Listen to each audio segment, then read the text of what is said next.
ဒီရဲ့မိန်ကလေးကသူ့ယောက်ျားကိုရွေတွင်းတစ်ခုနာခေါ်သွားပြီးရေတွင်းထဲကိုဆင်းခိုင်းနေရေတွင်းထဲကနေကျိုးပြန်ဆွဲလာတော့သူရဲ့ယောက်ျားကပျောက်သွားပြီးချင်းအောင်ပြည့်ရွှေတုံးကိုပဲတွေ့ရပါတယ်ညီမဖြစ်သူကအရန်ကိုအံ့ဩသွားပါတယ်အဲချင်းအောင်မှာပါလာတဲ့စားတစ်စောင်ရှိပါတယ်အဲစာရွက်မှာနင်တို့ရွှေတုံးထက်ယူခြင်းနဲ့ဆိုရင်လူတစ်ယောက်ကိုရေတွင်းအောက်ထဲပို့လာခဲ့လို့ရေးထားပါတယ်သူတို့နှစ်ယောက်ဒီမန်တရားကိုရှာဖို့စဉ်းစားနေတယ်ဒီမောင်နှမနှစ်ယောက်ကသူတို့ရဲ့ရောက်ဖကိုခဏကြည့်လိုက်တယ်နောက်ဆုံးမှာတော့သူတို့ရဲ့ရောက်ဖကိုရေတွင်းထဲသို့ပို့လိုက်ပါတယ်တေချာတာကတော့သူတို့ရဲ့ရောက်ဖပျောက်သွားပြီးရွှေတုံးရလာပါတယ်သူတို့တက်လုံးရွှေတုံးကိုသုံးလို့မကုန်နိုင်ပေမဲ့လေမိန်းကလေးနှစ်ယောက်ကမကျင်တတ်သေးပါဘူးနောက်နေ့မနက်မှာတော့အမဖြစ်သူကရဲကိုသွားရှာပါတယ်ရဲနားမှာလူသေးအလောင်းသွားတောင်းဝယ်ပါတယ်ရဲကနင်တို့လူသေးအလောင်းကိုဘာလို့မလုပ်လဲလို့ပြန်မေးလိုက်ပါတယ်အချိန်မှာရဲကိုရွှေပေးလိုက်ပါတယ်အရာအလုံးကအရန်လွယ်ကူသွားပါတယ်ရဲကလည်းပြုံးပြီးပျော်နေတာပေါ့လေနောက်နေ့မနက်မှာတော့ရဲကလူသေးအလောင်းကိုပို့လာပေးပါတယ်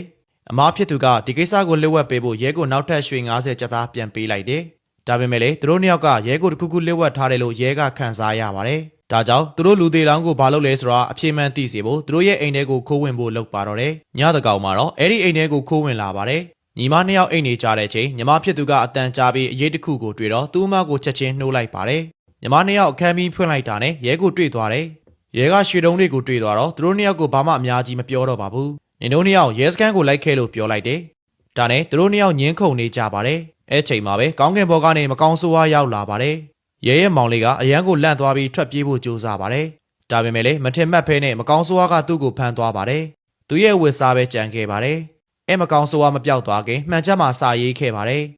စာမှာရေရင်းကိုအငတ်မထားပါနဲ့လို့ရေးထားပါတယ်အမဖြစ်သူကရဲကိုဒီရေရင်းကြောင်းပြောပြဖို့နီလန်ကလွှဲရင်သူတို့မှတခြားနီလန်မရှိတော့ပါဘူးရဲကဒီအကြောင်းကိုသိသွားတော့သူကတတိရှိတဲ့အတွေ့အကြုံဝင်လာပါတယ်သူကတရားလုံးကိုရေရင်းနဲ့ပစ်ချခြင်းစိတ်ပေါက်သွားပါတယ်ဒါဆိုသူတို့တွေရွှေတုံးအစင်မပြတ်ရနေမှာပဲလို့အတွေးဝင်လာပါတယ်။ကောင်းလေးတယောက်ကဓမီတိုင်းကိုဖျက်ဖို့ကြိုးစားနေပါတယ်။အဲချိန်မှာရွာသူရွာသားတွေကပါတီပွဲကျင်းပနေကြပါတယ်။တိတ်မကြခင်မှာပဲမိတက်တိုင်ကပြုတ်ကျလာပါတယ်။လူတွေအားလုံးဓာတ်လိုက်ပြီးတေးဆုံးသွားပါတယ်။အဲ့ဒါတွေကိုကြည့်ပြီးရဲကအရန်စိတ်ကျဉ်နှက်သွားပါတယ်။နောက်နေ့မနက်မှာတော့ရဲကရွာသူရွာသားအားလုံးကိုရေရင်းထဲကိုပို့လိုက်ပါတယ်။သူရွှေတုံးများကြီးရလာပါတယ်။ဒါပေမဲ့လောဘကြီးနေတဲ့ရဲကမကျဉ်နှက်သေးပါဘူး။ရွှေတွေကိုရဲကသူတယောက်တည်းပိုင်ယူခြင်းစိတ်ဖြစ်လာတယ်။ရဲကညီမဖြစ်သူကိုရေရင်းထဲကနေစကားပြောတဲ့တစ်ခုခုကြားနေရတယ်လို့ပြောလိုက်တယ်။ညီမဖြစ်သူကတေချာနားထောင်နေတဲ့အချိန်မှာရေရင်းထဲတွန်းချလိုက်ပါတယ်။အမဖြစ်သူကတွေ့တော့အရန်စိတ်ဆိုးပြီးသူတို့နှစ်ယောက်ညင်းခုန်နေကြပါတယ်။အမဖြစ်သူမေးသွားတာကသူ့ရဲ့အင်အားကရဲကိုမရှင်နိုင်ပါဘူးဆိုတာပါပဲ။ဒီချိန်မှာတော့ရဲကသူ့ကိုယ်သူအရန်စိတ်ကျဉ်နှက်သွားပါတယ်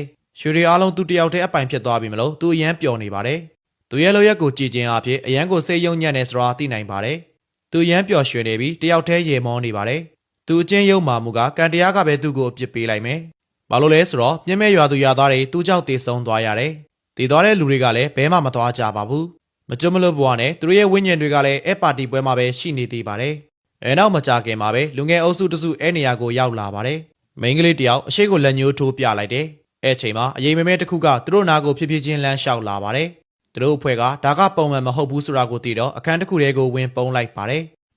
ရိတ်မမဲကလည်းသူတို့ကိုဘဲမှပေးမသွားဘူး။သူတို့အဖွဲ့ကိုစောင့်ကြည့်နေပါတယ်။ရိတ်ကရေရင်းထဲကိုတွန်းချခံလိုက်ရတဲ့ညီမလေးဖြစ်နေပါတယ်။ညီမဖြစ်သူကဘယ်သူမှခွင့်မလွတ်ပေးပါဘူး။သူကအဖွဲ့တွေပါတေးစီချင်နေပါတယ်။ကံကောင်းစွာနဲ့ပဲချိန်မှာမော်စရာရောက်လာပါတယ်။မော်စရာကညီမဖြစ်သူကိုဖန်ပလင်းတစ်ခုထဲထည့်လိုက်ပါတယ်။သူတို့အဖွဲ့တွေကအန္တရာယ်မရှိတော့ဘူးလို့ထင်နေကြတာ။ချိန်မှာဘေးကနေထူးဆန်းနေတဲ့အတန်တစ်ခုထွက်လာပါတယ်။ယောက်ျားလေးတယောက်ကဖြည်းဖြည်းချင်းရှေ့ကိုသွားကြည့်လိုက်တယ်။ကနေအဖိုးကိုတယောက်ထွက်လာတယ်။တကယ်တော့အဖိုးကတရွာလုံးမှာတယောက်တည်းကြံခဲ့တဲ့ရဲဖြစ်နေတယ်။အဖိုးကလည်းသူတို့အဖွဲ့ကိုအကြောင်းတွေအကုန်လုံးပြောပြလိုက်တယ်။ဒီအဖိုးကတော့တာမန်လူသားမဟုတ်ပါဘူး။သူနုပြိုနေတဲ့အရွယ်မှာလူတရွာလုံးကိုလက်ပလာနဲ့ရေတွင်းနဲ့တွန်းချနိုင်တယ်။မတရားများပြတဲ့ရှေတုံးရလာဖို့သူလုပ်ခဲ့ပါတယ်။သူစိတ်ထဲမှာပျော်ရွှင်မှုကသူ့ကိုအရှိမစောင့်ကြိုနေတယ်လို့သူထင်ခဲ့တယ်။သူမထင်မှတ်တာကတော့သူလုပ်ခဲ့တဲ့ရုံမာတဲ့လောက်ရကြောင့်ကံတရားကသူ့ကိုအပြစ်ပေးဖို့စောင့်နေတာပါပဲ။ရေရင်းအောက်ထဲကနေမကောင်းဆိုးဝါးထွက်လာတယ်။မကောင်းဆိုးဝါးကတကားပေါက်ရှေ့ကိုရောက်လာပါပြီ။ချိန်မှာမိုးကြိုးတွေလည်းချိန်လျှက်စီးတွေလည်းလျှက်နေပါတယ်။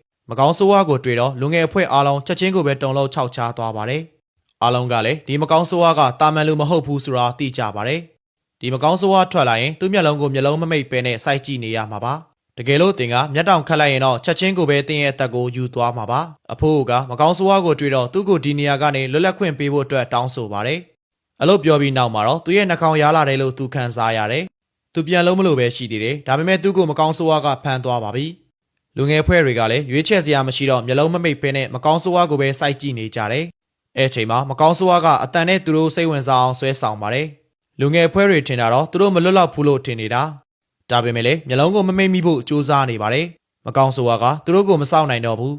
ဒါကြောင့်သူတို့လန့်သွားအောင်လို့လူအများကြီးသူတို့ရှေ့မှာပေါ်လာအောင်လုပ်လိုက်ပါတယ်သူတို့အဖွဲ့အရန်ကိုလန့်သွားပါတယ်သူတို့ကလည်းစူးစမ်းပြီးမျက်လုံးမမိတ်ပါဘူးအဲ့ချိန်လေးမှာပဲမနက်ခင်းရဲ့နေလင်းရောင်ပရင်းပေါက်ကနေထိုးဝင်လာခဲ့တယ်မကောင်းဆိုးဝါးတွေအကုန်လုံးပျောက်ကွယ်သွားပါတယ်သူတို့အဖွဲ့တွေဒီနေရာမှာဆက်ပြီးနေလို့မဖြစ်တော့ပါဘူးဒါကြောင့်သူတို့အဖွဲ့အဲ့ရွာကနေထွက်ပြေးပါတယ်သူတို့တွေထင်နေတာကဒီရွာကနေထွက်သွားတာနဲ့အရာအလုံးကအဆင်ပြေသွားမယ်လို့ထင်နေတာပါ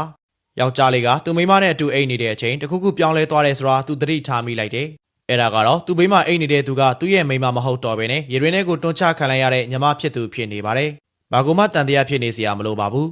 အဲ့ရွာတွေကိုဝင်သွားတဲ့လူတွေကလွတ်မြောက်ပြီးပြန်ထွက်လာဖို့ဆိုတာမရှိကြပါဘူးဒီဇလန်ငါတို့ကိုပြောချင်တာကအချင်းစာရိုက်တာကောင်းတဲ့သူတွေကပတ်စံကိုမှန်ကန်သောနီလန်းနဲ့ပဲရှာဖွေကြရမယ်လောဘစိတ်ဆိုတဲ့အရာကလူတွေကိုအဓိကပျက်စီးစေတဲ့အဓိကလက်နက်ပဲငါတို့တွေကကိုစိတ်ကျဉ်တတ်မှုရှိတတ်ဖို့သင်ယူရမယ်လောဘစိတ်အယံများသွားရင်လူတွေပျက်စီးတတ်ပါတယ်ကြည့်ရှုအားပေးခဲ့ကြတဲ့ပရိသတ်တယောက်ချင်းစီကိုကျေးဇူးအများကြီးတင်ရှိပါတယ်